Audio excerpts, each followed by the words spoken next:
Hello, and a very warm welcome to the English Story Nook. We are so glad you could join us for another story today. Today, we're diving into a story about what happens when the search for love on a normal dating app leads to a connection that is truly out of this world.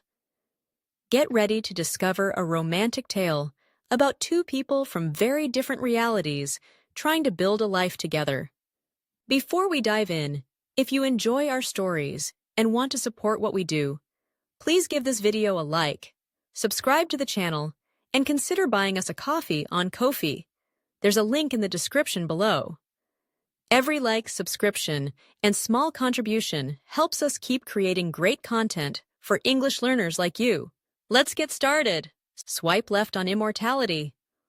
Holipa Musa stared at the glow of her smartphone, the ubiquitous blue light painting her face in the dimness of her apartment. Another evening, another carousel of dating profiles that felt like a parody of human connection. Men holding fish, men flexing in gym mirrors, men with bios that were just a string of emojis. It was a soul-crushingly prosaic ritual, one she was about to abandon for a tub of ice cream and a documentary. Then, an ad popped up, sleek and minimalist. Ethelgard Connections, for connections that transcend the mundane. Intrigued by the pretentious name and desperate for a change, she downloaded it. The interface was strange, asking questions not about her hobbies, but about her affinity for twilight, her opinion on ancient oaks, and her tolerance for non-traditional temporal dynamics. Laughing at the absurdity, Holipa filled it out with whimsical answers. Within minutes, she had a match. Ikram Khan. His profile had only one photo, a silhouette against a forest of impossible glowing flora. His bio read, "Emissary of the Gloomwood, seeker of stories, allergic to wrought iron." It had to be a joke, an elaborate piece of performance art. She swiped right. His first message wasn't, "Hey, but tell me, Holipa, what does the rain smell like on your city's asphalt?" Struck by the question, she typed back, "Like ozone and wet earth, a scent called petrichor." His reply was instantaneous. "How I have missed that." His words flowed with a mellifluous cadence, even in text. They agreed to meet for coffee, a deliberately normal setting for what felt like an increasingly abnormal interaction. When Ikram walked into the cafe, the ambient chatter seemed to dip. He was tall and graceful, with eyes the color of moss after a storm. He moved with a silent fluidity that made everyone else look clumsy and loud. "You are as tangible as you claimed," he said, his voice even more captivating in person. It was a rich, mellifluous sound that seemed to vibrate in the air. He didn't order anything, simply watching her with an unnerving intensity. The first sign of trouble was when the barista brought her order on a small cast-iron tray. Ikram flinched, a genuine physical recoil, his skin paling. "My apologies," he murmured, shifting his chair away. "A severe allergy." He explained he was from a place with different rules, different substance interactions. He was one of the Fae, a being from a realm that brushed against hers, a place where time and matter were more suggestion than law. Holipa, a pragmatic graphic designer, should have fled. Instead, she was utterly captivated by the ineffable truth in his gaze.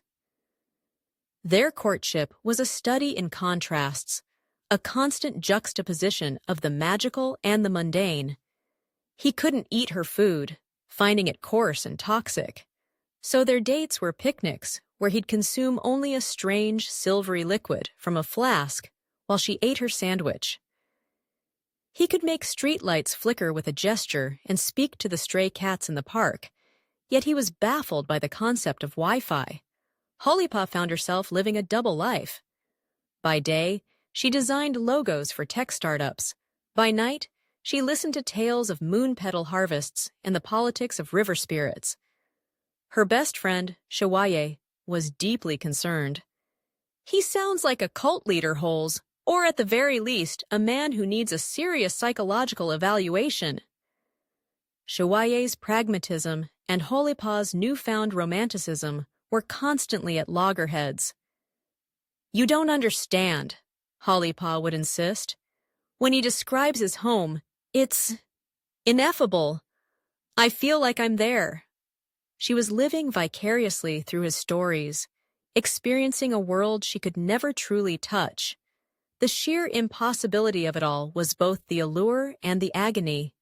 One evening, as they sat by the river, the city lights creating a harsh glare against the soft darkness, the full weight of their situation descended. He spoke of the great law of his people, a rule that was utterly sacrosanct. To bind oneself to a mortal was to be cast out, to have one's immortality stripped away and be forced to endure the brutal, ephemeral nature of human life. I would wither, he said softly, his eyes fixed on the water. My form is not made for this realm's rapid decay. The conversation felt heavy, the earlier lightness of their impossible romance evaporating into a grim reality. Whether they could even build a future was becoming a moot point. The ultimatum came, as they both knew it would. An emissary from his realm had delivered the message: end the dalliance or face exile. Ikram presented it to her not as a demand, but as a problem to be solved, a testament to his quixotic hope. I would choose you, he declared, his voice ringing with earnest passion. I would choose 70 of your years over an eternity without you. But Halipa saw the tragedy coiled within his romantic words. She pictured him, decades from now, his fey grace faded, his eyes filled with the resentment of a god forced into a cage. She would be the architect of his destruction, her love the poison that made him mortal. His sacrifice was too great, too quixotic to be noble. It was simply self-destructive. They were fundamentally at loggerheads with the universe itself. The very laws of their existence were opposed. It's a beautiful idea, Ikram, she said, her voice thick with unshed tears. But your immortality is sacrosanct. It's who you are. For you to give it up, it wouldn't be a gift. It would be an amputation. The juxtaposition of their love and their reality was too stark to ignore. He, a creature of eternity. She, a being whose life was beautiful precisely because it was ephemeral. Her decision was the hardest of her life. In the end, she had to be the practical one. She had to protect him from his own heart. We are a lovely, impossible story, she whispered, finally meeting his gaze. But it's a short story, not a novel. She was swiping left on immortality, on a love that burned brighter than 1,000 suns, but would ultimately turn to ash. The finality of her words hung in the air, more powerful than any fey law. The question of what if was now a moot point, an academic exercise in pain. Months passed. Halipa's life returned to its normal rhythm. The dating apps remained on her phone, their notifications a ubiquitous reminder of a world that now felt painfully prosaic. She went on dates with perfectly nice men who talked about their jobs and their 5-year plans, and all she could feel was a profound, aching void. She found herself living vicariously through the memories of Ikram, replaying their conversations in her mind until the edges began to fray. After a sudden downpour one afternoon, the air filled with the rich, earthy scent of petrichor, and she broke down, weeping for the man who had missed it so. Her world, once expanded by his magic, had snapped back to its original dimensions, leaving her with an phantom limb, a longing for a place and a person she was never meant to know. It was a quiet, private grief for a love that was too beautiful to survive the brutal logic of reality. That's the end of our story for today. It's a beautiful reminder that connections can be found in the most unexpected places. What do you think is more important? A love that is exciting and magical, or one that is practical and stable? Let us know your thoughts in the comments. And don't forget to check the description box for helpful resources to continue your practice. Thank you for spending your time with us at the English Story Nook.